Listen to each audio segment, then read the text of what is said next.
Praise the Lord. प्रभु के नाम की स्तुति हो। आज हम पढ़ेंगे उत्पत्ति 25वां अध्याय। तब इब्राहिम ने एक और पत्नी ब्याह ली जिसका नाम कतूरा था, और उसने जिम्रान, योक्षान, मदना, मिद्यान, इशबाक और सूह उत्पन्न हुए। और योक्षान से शबा और ददान उत्पन्न हुए। और ददान के वंश में असूरी, लतूसी और लूमी लोग हुए। और मिद्यान के पुत्र एपा, एपेर, हनोक, अबीदा और एल्दा हुए। ये सब कतूरा के संतान हुए। इसहाक को तो इब्राहिम ने अपना सब कुछ दिया, पर अपनी रखेलियों के पुत्रों को कुछ कुछ देकर अपने जीते जी अपने पुत्र इसहाक के पास से पूर्व देश में भेज दिया। इब्राहिम की सारी अवस्था 175 वर्ष की हुई, और इब्राहिम का दीर्घायु होने के कारण अर्थात पूरे बुढ़ापे की अवस्था में प्राण छूट गए, और वह अपने लोगों में जा मिला।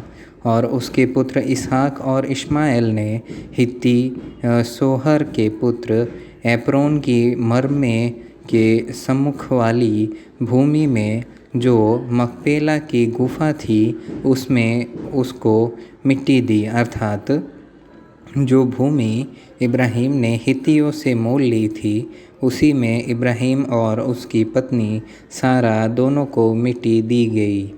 इब्राहिम के मरने के पश्चात परमेश्वर ने उसके पुत्र इसहाक को, जो लहेरोई नाम कुएं के पास रहता था, आशीष दी।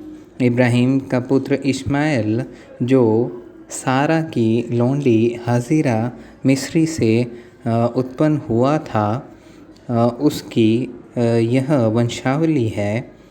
इश्माएल के पुत्रों के नाम और वंशावली यह है, अर्थात इश्माएल का जेठा पुत्र नबायोत, फिर केदार, अदबेल, मिब्साम, मिश्मा, दूमा, मस्सा, हदर, तेमा, यतूर, नापीश और केदमा। इश्माएल के पुत्र ये ही हुए, और इन्हीं के नामों के अनुसार इनके गांवों और छावनियों के नाम भी पड़े। और ये ही 12 अपने अपने कुल के प्रधान हुए। इश्माएल की सारी अवस्था 137 वर्ष की हुई, तब उसके प्राण छूट गए, और वह अपने लोगों में जा मिला। और उसके वंश हबीला से सूर तक, जो मिस्र के सम्मुख असूर के मार्ग में है, बस गए, और अपना भाग उसके सब भाई बंधुओं के सम्मुख पड़ा। इब्राहिम के पुत्र इसहाक की वंशावली यह है।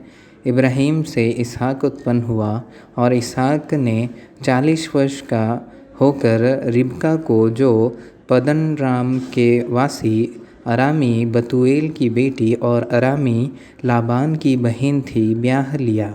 इसहाक की पत्नी को तो बाँझ थी, सो उसने उसके निमित्त यहोवा से विनती की, और यहोवा ने उसकी विनती सुनी। सो उसकी पत्नी रिबका गर्भवती हुई, और उसके लड़के उसके गर्भ में आपस में लिपटे एक दूसरे को मारने लगे।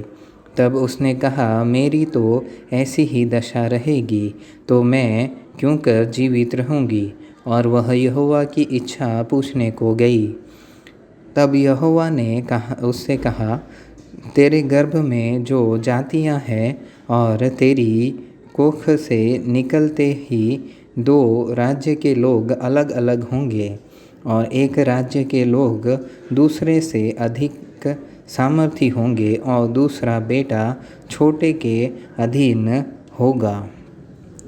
जब उसके पुत्र उत्पन्न होने का समय आया, तब क्या प्रकट हुआ कि उसके गर्भ में जुड़वे बालक है।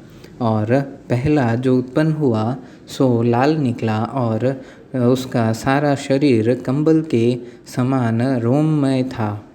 सो उसका नाम एसाव रखा गया। पीछे उसका भाई अपने हाथ से एसाव की एड़ी पकड़े हुए उत्पन्न हुआ और उसका नाम याकूब रखा गया।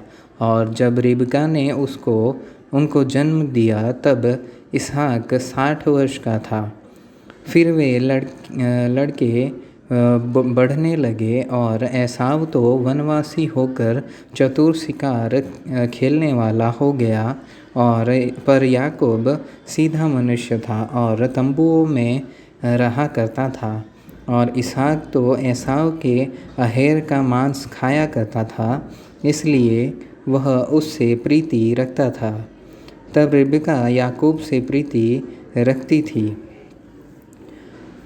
याकूब भोजन के लिए कुछ दाल पका रहा था और एसाव मैदान से थका हुआ आया। और तब एसाव ने याकूब से कहा, वह जो लाल वस्तु है उसी लाल वस्तु में से मुझे कुछ खिला, क्योंकि मैं थका हूँ।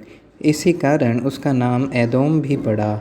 याकूब ने कहा, अपना पहिलौठे का अधिकार आज मेरे हाथ बेच दे।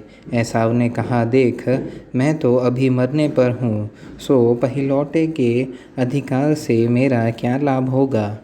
याकूब ने कहा, मुझसे अभी शपथ खा। सो उसने उससे शपथ खाई और अपना पहिलौठे का अधिकार याकूब के हाथ बेच डाला।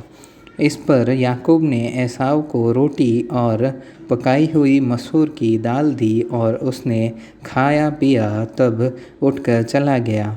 यूँ एसाव ने अपना पहिलौठे का अधिकार तुच्छ जाना।